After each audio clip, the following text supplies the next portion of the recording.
guys, and welcome back to another video. My name is Courtney if you don't know me already, and on my channel I react to all things America and other stuff as well. So if you want to get a New Zealander's perspective, definitely hit that subscribe button down below. In today's video we're checking out the US overseas military base strategy. Now I'm sure everyone knows that there are US military bases all around the world, in Japan, Germany, Italy, where else? Obviously Hawaii, but Hawaii is America. But you know, so many different places all around the world, and it's quite incredible. It's quite incredible. So we're gonna check out the strategy of that. I think they've really created a worldwide empire with all of these bases all around the world. So it's very interesting.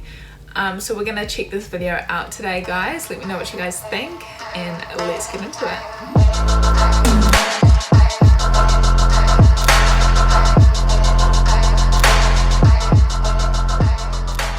This video was made possible by Brilliant. Learn complex topics simply with Brilliant for 20% off by being one of the first 200 to sign up at brilliant.org/Wendover.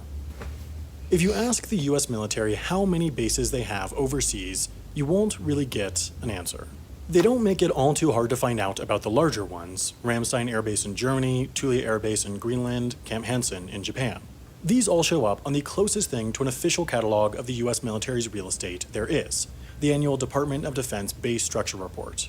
According to this document, the American military has some 514 sites outside of its borders, but there are some noticeable omissions to this list. For example, the US has a rather secretive drone base in central Niger. However, according to this list, it doesn't exist. The US has more than 10 sites in Syria. However, according to this list, they don't exist.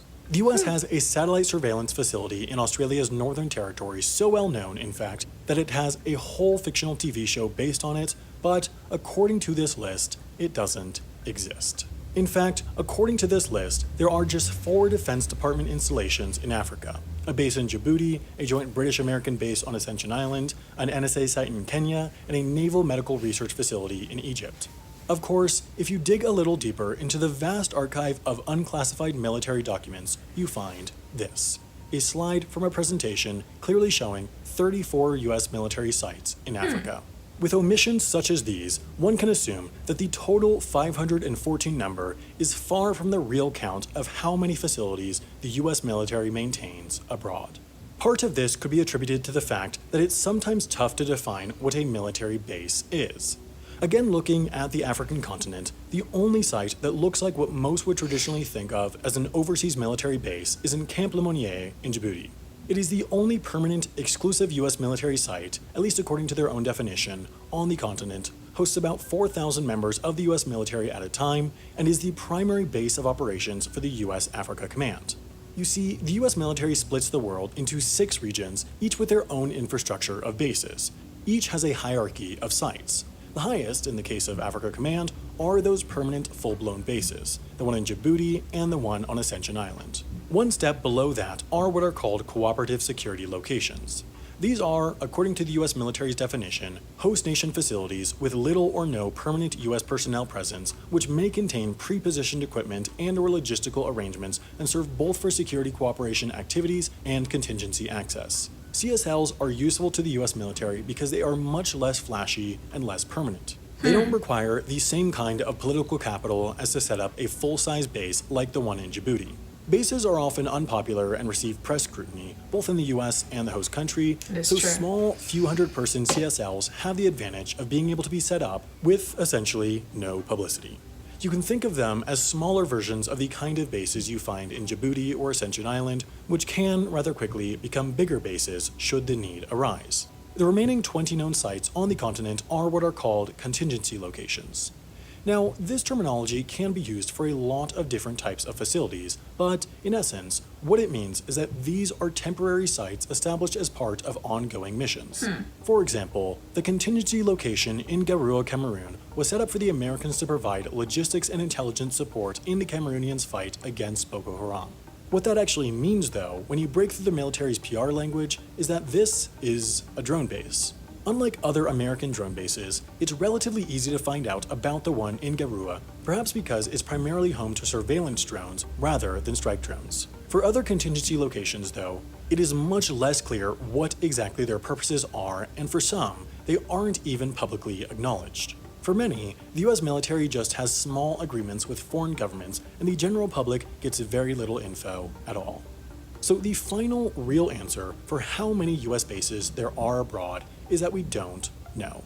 If you define every military installation as a base compiling all publicly available information, one set of research reached a number of 800. Of course, the real number could be something far different from that, but as the general public, there's just no real way to know. But the next question that arises about the US's overseas presence is why. In the era of nuclear weapons that can obliterate any city on Earth in an hour, aircraft carriers sailing worldwide with more aircraft than some countries' air forces, and airplanes that could land troops in any country on Earth in a day, why does the US bother spending so much money maintaining bases in allied countries during peacetime? The primary reason has to do with a military concept known as the loss of strength gradient. This concept essentially theorizes that the further a conflict is away from a military's home country, the less military power that nation is able to bring to the fight. This is largely because it is, of course, complicated and expensive to bring troops and equipment over long distances. The book that originally defined this loss of strength gradient proposed that the way to counteract this effect was to establish bases outside of a country's home territory, since these can help reduce the effective distances to conflict, and, therefore, it's easier to bring more power to the fight. The US has certainly taken this concept to heart and has put quite a lot of work into trying to flatten out their loss of strength gradient. That is to say, they want to make sure it is just as likely that the US would win a war in East Asia as North America. As an example of how these bases aid that mission, much of the operations of the US's wars in Afghanistan and Iraq were conducted here, at Ramstein Air Base in Germany. This base and the other surrounding US military facilities in the Rhineland-Palatinate state make up the largest grouping of American service members in the world and one of the largest groupings of Americans anywhere outside the US. The city that Ramstein and many of the other facilities are in is home to only about 100,000 full-time residents. However, the American bases are staffed by more than 50,000 personnel at any given time. Aww. This makes Ramstein Air Base like a small American city in Europe.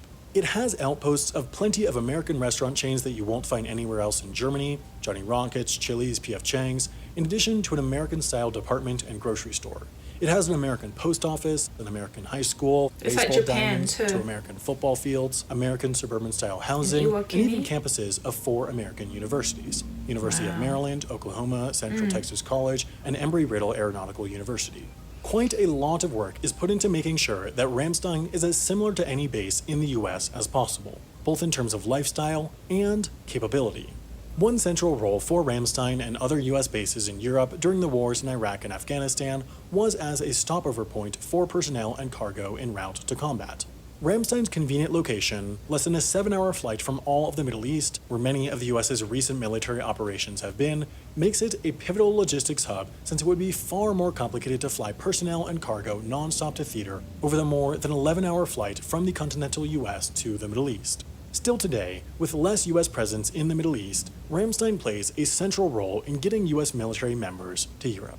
There are regular flights, typically about twice a week, from Baltimore to Ramstein, in addition to a number of regular flights from stateside military bases like Wright-Patterson Air Force Base in Ohio, Dover Air Force Base in Delaware, and McGuire Air Force Base in New Jersey. These are not flights on commercial airlines, but rather charter flights available only to members of the military operated by charter companies like Atlas Air and Omni Air International. Beyond its role as a logistics hub, Ramstein's geographic position plays a critical role in the US's use of drones in the Middle East.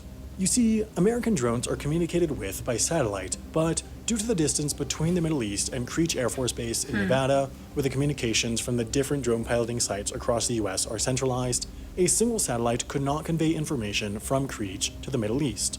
That's just because there's too much curvature in the Earth for a satellite at a reasonable orbit altitude to have line of sight with both areas.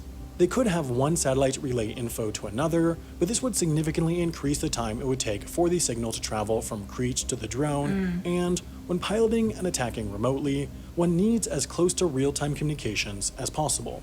Therefore, the signals travel by fiber optic transatlantic cable from the US to Ramstein, where a relay station then sends the signal up to a satellite based over the area that can communicate with America's drones in the Middle East. Without Ramstein, these drones would not be nearly as capable. Beyond convenience and capability, another major reason for America's heavy overseas military presence is power projection. This is a term used by militaries that refers to, according to the US Department of Defense's definition, the ability of a nation to apply all or some of its elements of national power.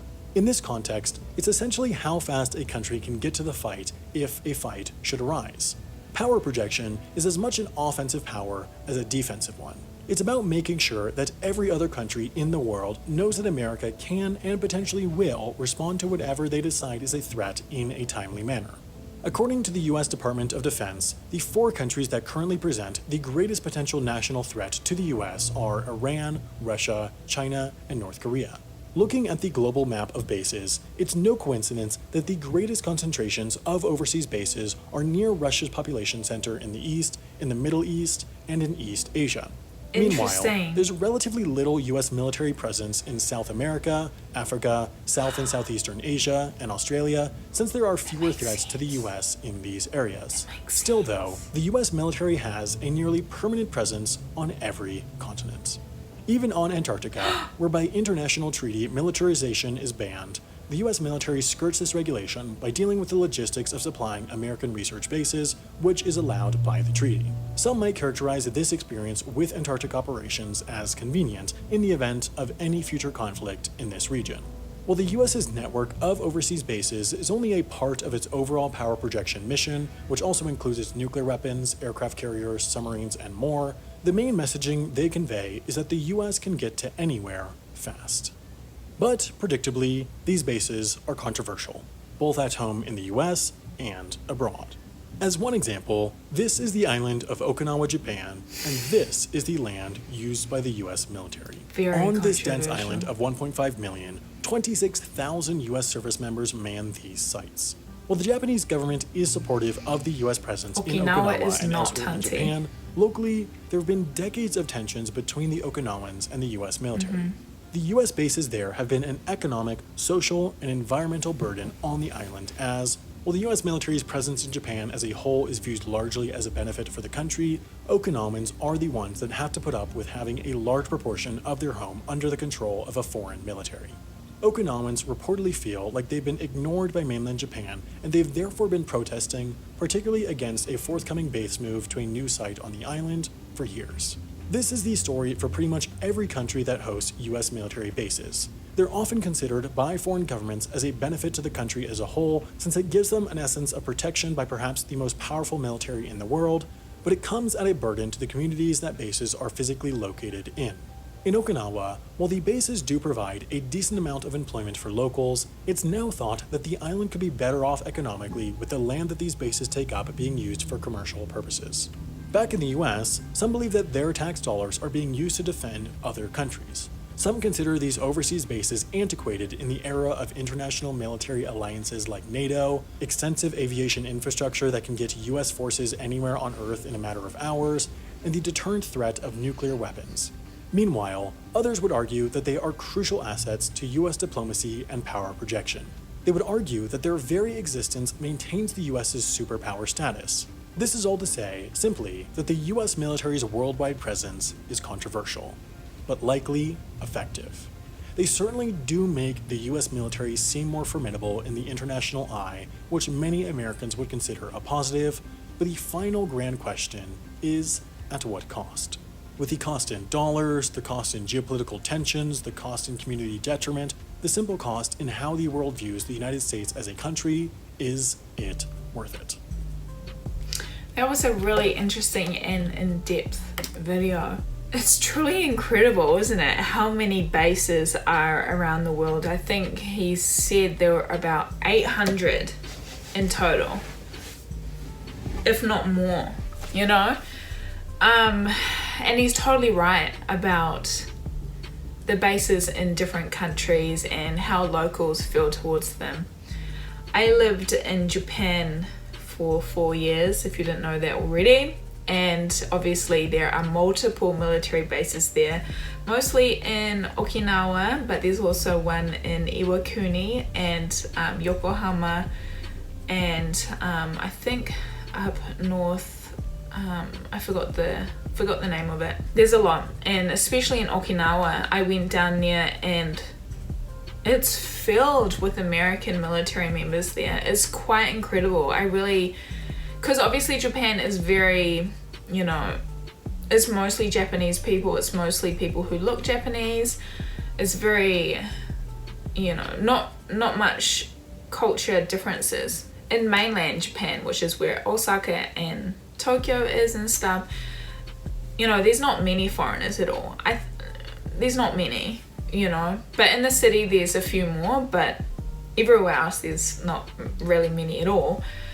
But down in Okinawa, everywhere you looked, it was just military people everywhere. I liked it. It definitely was a really nice vibe to kind of get some Western culture back in my life. It was just a cool vibe. It really felt like I was in some country that was not Japan. It was definitely very Americanized,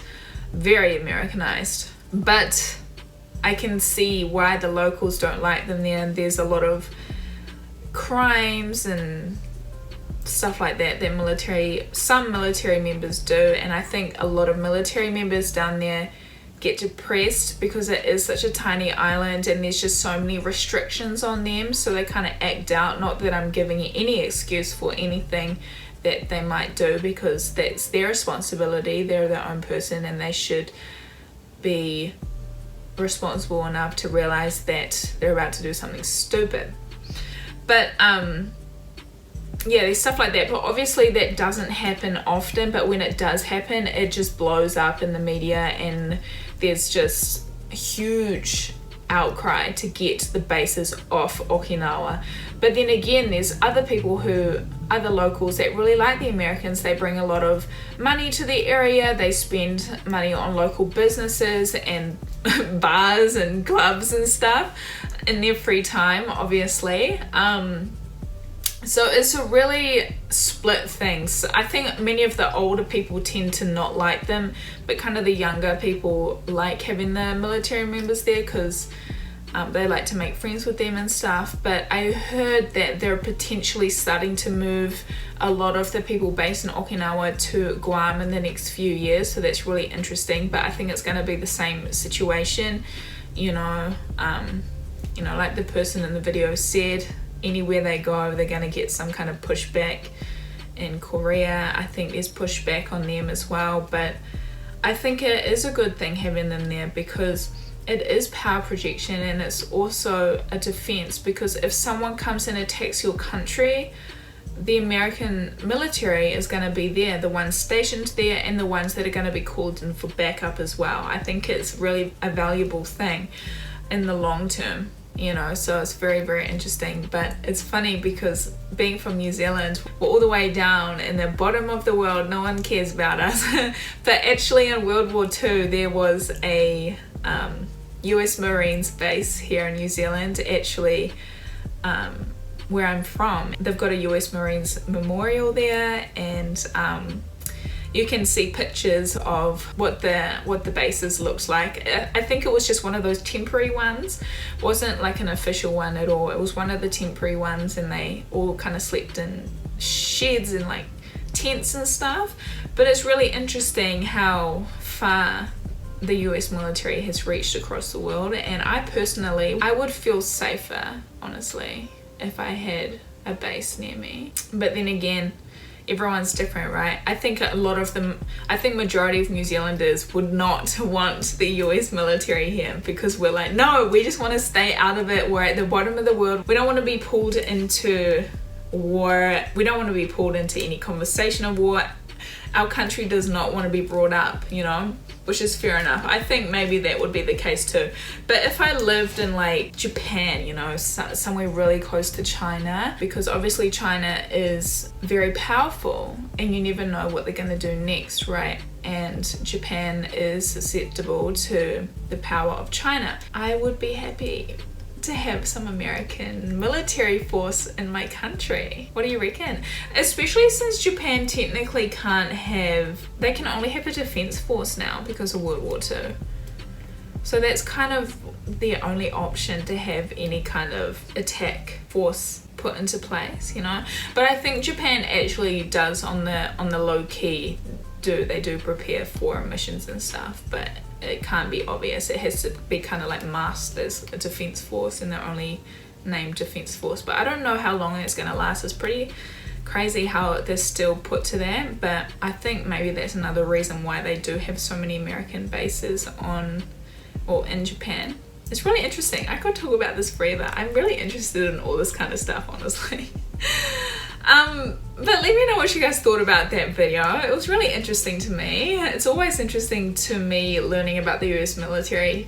People often ask me, why are you so interested in the military and the US military? I just think the US military is just so, I don't know what the word is, but just so powerful, you know, and so present throughout the world. I think I'm just drawn to learning about the power of the US military and their strategies and stuff like that. I think it's really interesting. That's pretty much it, honestly. But thank you guys so much for tuning into today's video, guys. I hope you had a good time watching this video with me. Leave any comments down below. If you want to teach me something new, definitely do so down below. And have you lived on a military base overseas? If you have, let me know where. How did you enjoy it?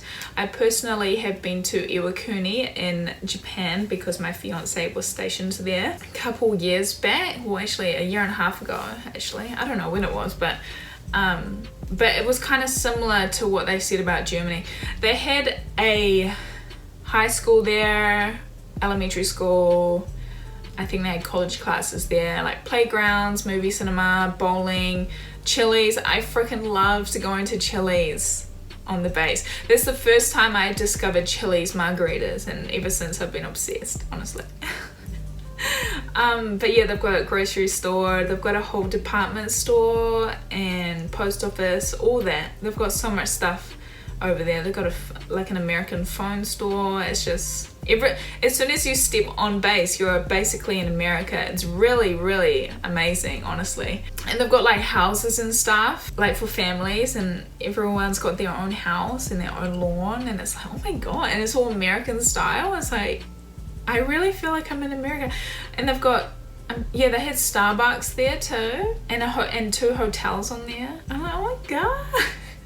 It was definitely a great break from Japan, honestly, where everyone spoke Japanese. It was just so refreshing to go onto the base and have Chili's and English speakers. It was just refreshing, you know.